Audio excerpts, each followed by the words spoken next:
Hello guys of United Rock Nation. It's my job. So, hello guys of United Rock Nation. We are with Fernando from MOONSPELL at the Hellfest. How are you, Fernando? Thank you for your time. No problem. It's a pleasure to be here with you at the Hellfest. So you played at the Hellfest 1 or 2 hours ago on the altar. So what about the show? Could you explain to us your feeling about this show?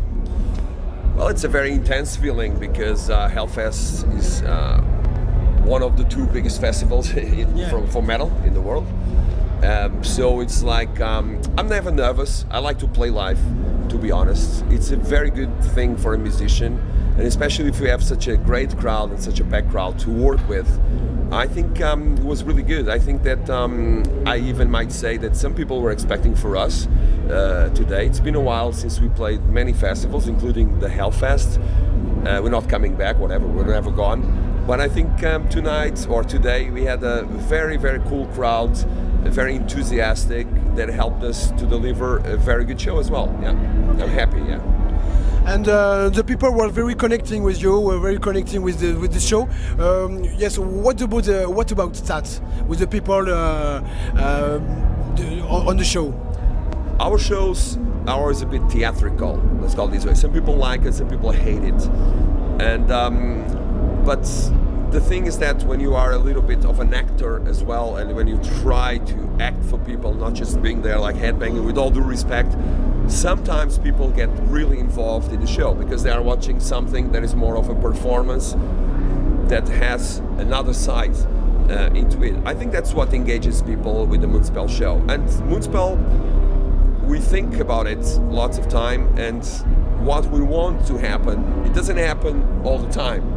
But what we want to happen when we get on stage, it's the first song, it's definitely and ironically to put the people under a spell. So when they are with us, they are not with anyone else. They're not in the phones. Well, sometimes they are, but that's that's it.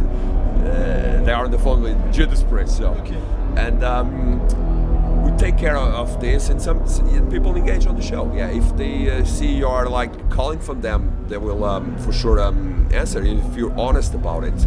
I think that that's what makes MOONSPELL for some people an interesting band to play to see live. Yeah.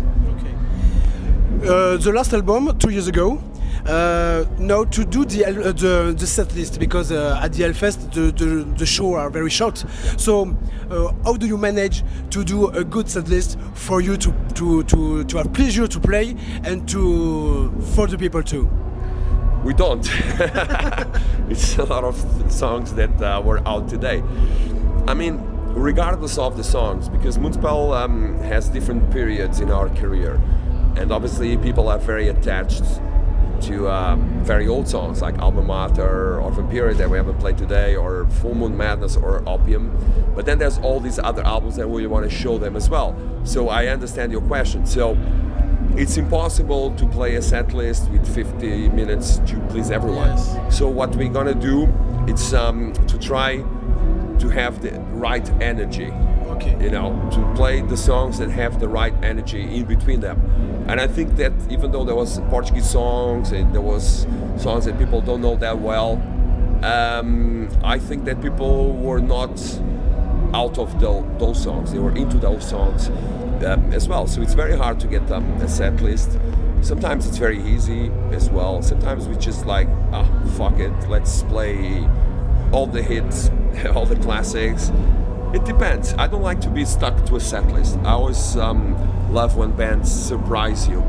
In a festival it's somewhat difficult, but I think as a band we should definitely work on it. Just play some song that people, what the fuck? What are they playing? Some old stuff, some unexpected stuff, to create even more emotion for the crowd, yeah. Okay. So MOONSPELL, 30 years of career. Yes. It's very fast. Yes.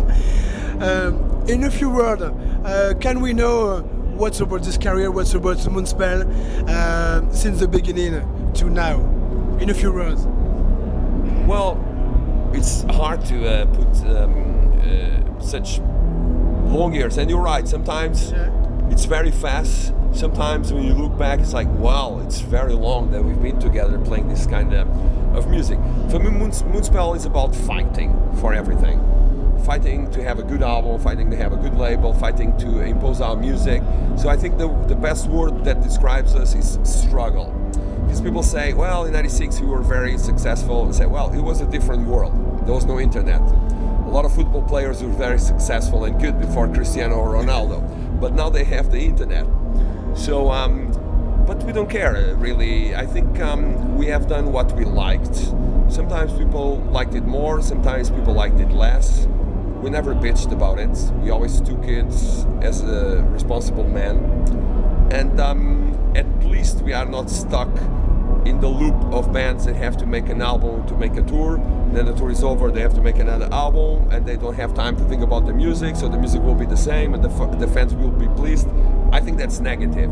Okay. And I think that's some bands, if they have the freedom, like Moonspell and many other bands, they just should use that freedom. And what we have done is 30 years of career. It's fighting for that freedom as well. Yeah. So and now pretty much can do everything. Not a hip hop album, of course, but inside our style. That it's people will not be surprised about it. Yeah. And 30 years ago, which band wants you to make music?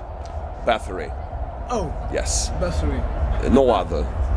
I met Quarton in 1990. Okay. Yeah, you he met came. Quarton. Yeah, I was 16 years old, and he came to Portugal to do. He did this in London. I don't know if he did it in France, maybe in Paris, but Bathory never played live. So the way of him being with the fans was when we released Hammer Heart in 1990, which was a very different album from Blood, Fire, Death.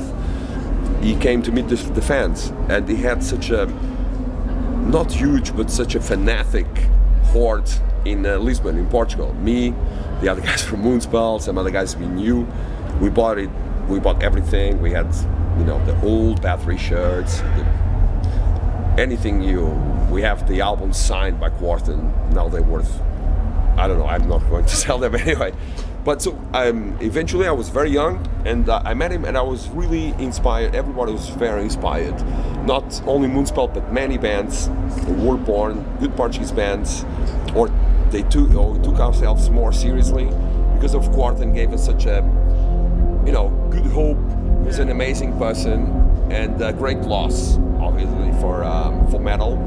Not only because of the music, but because the way he was with the fans, and that's something I'll never forget. It was long ago, 1990 with Hammer. I was 16, so it was like almost 30 years ago. Okay. And but I still remember. And when people ask me that question, I have a straight answer, because it was definitely Quarton and Bathory, the most influential band for us. Okay. To be brave enough to do our own music. Yeah. So Bathory for the beginning of your career, and after when you grow up in your kind of music, what is your state of mind to songwriting, to make new influence, to make new music, and growing up in this kind of music? Well, we are happy and unhappy, because I think what drives us the most is that even though a lot of people criticize us, they're not as fierce as we are. We are our own worst critics. So sometimes we do the music and it's very cool and people love it. Any album from Wolfhard to Extinct, and then we find out that we want to do something else, inside our style, and that grows. I mean, our only goal as a band, musically speaking, was definitely for people to recognize our sound. And when I listen to, when I'm going to listen new stuff or new tracks or the last album, it all sounds like Moonspell, with many influences: Bathory, Type O Negative, Celtic Frost, all the bands we listen to, rock and roll, gothic.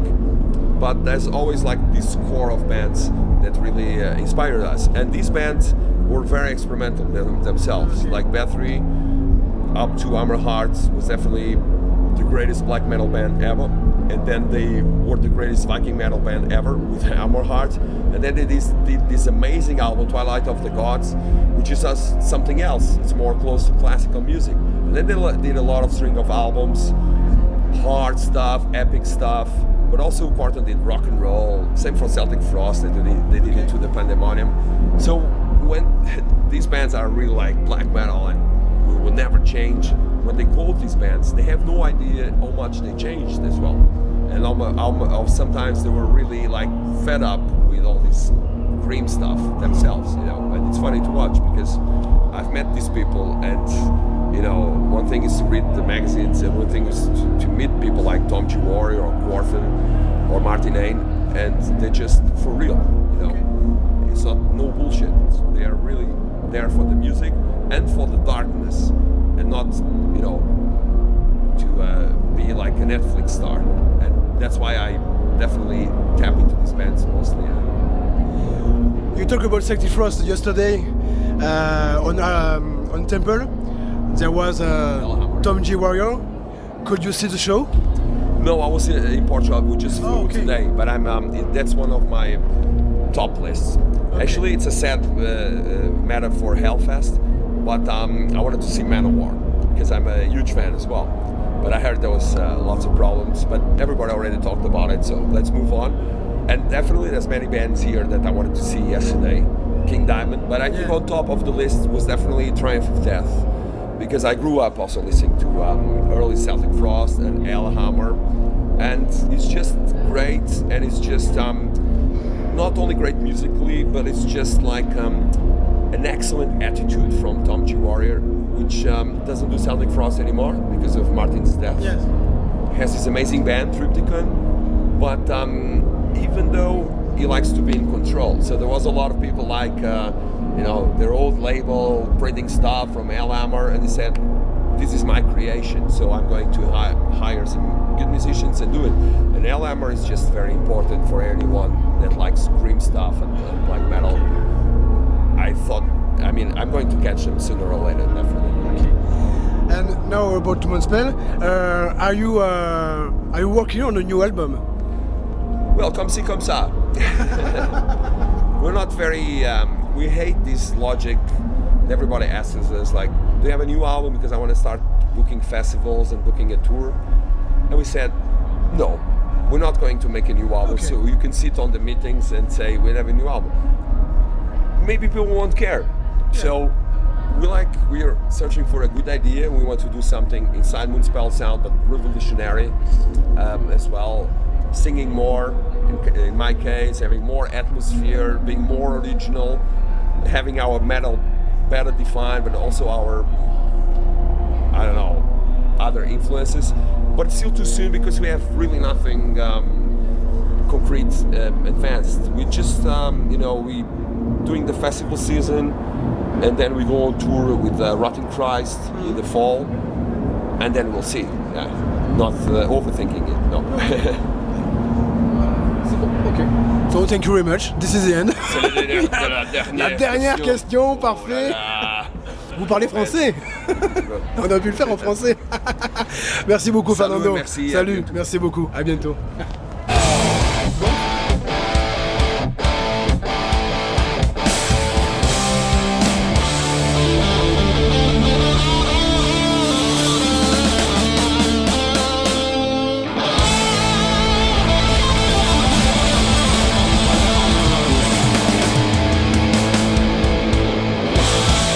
Ha ha ha!